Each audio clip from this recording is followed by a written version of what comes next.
नमस्कार दोस्तों, आप सभी को रैपिड एजुकेशन चैनल की एक और क्लास में स्वागत है। आज मैं माधवराव सप्रे जी की एक टोकरी भर मिट्टी कहानी लेकर आई हूँ। बहुत ही छोटी कहानी है, हम पढ़ते हैं। किसी श्रीमान ज़मींदार के महल के पास एक गरीब अनाथ विधवा की झोपड़ी थी। ज़मींदार साहब को अपने महल का हाथा उस झोपड़ी तक बढ़ाने की इच्छा हुई।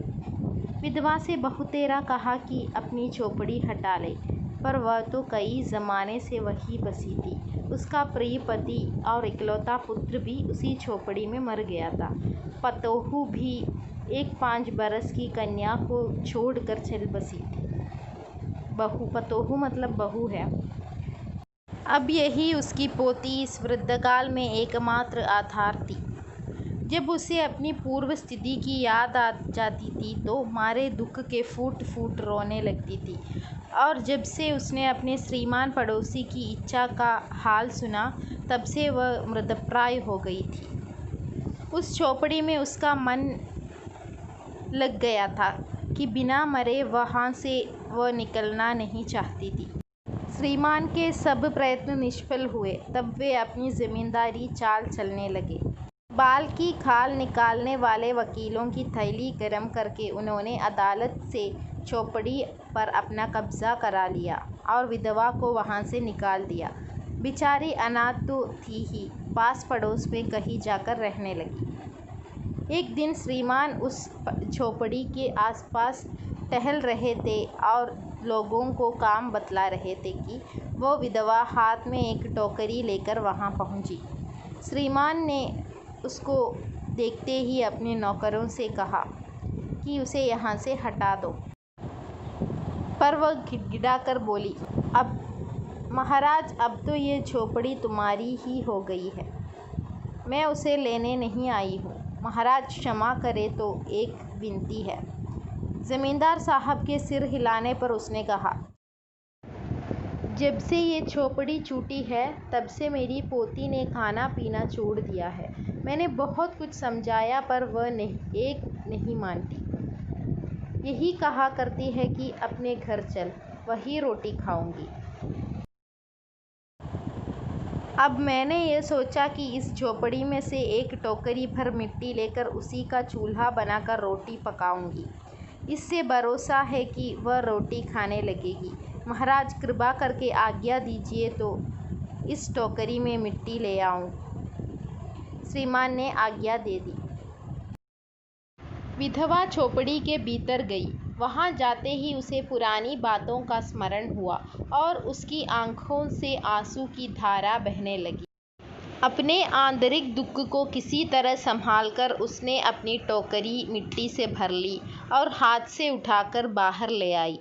फिर हाथ जोड़कर श्रीमान से प्रार्थना करने लगी, महाराज कृपा करके इस टोकरी को ज़रा हाथ लगाइए, जिससे कि मैं उससे अपने सिर पर धर लूँ।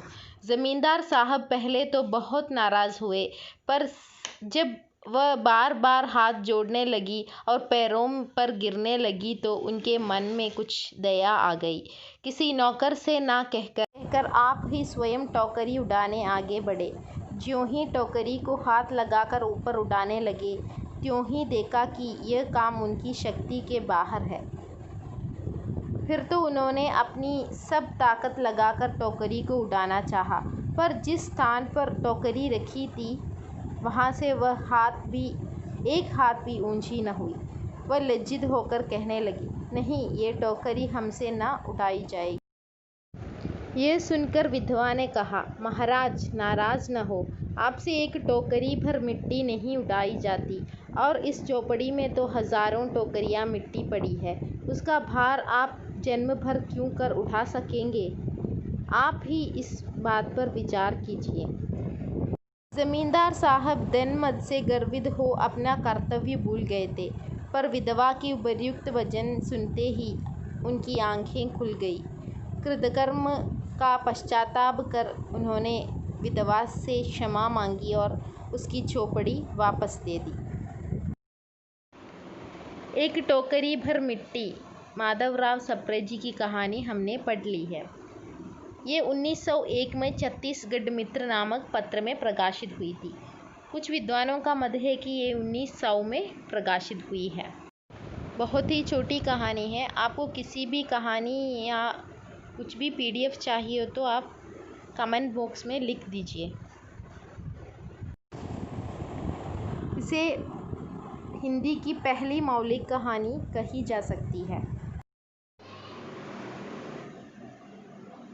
इसमें वृद्धा की मार्मिक उक्ति जमींदार की वृत्ति ही परिवर्तित कर देती है।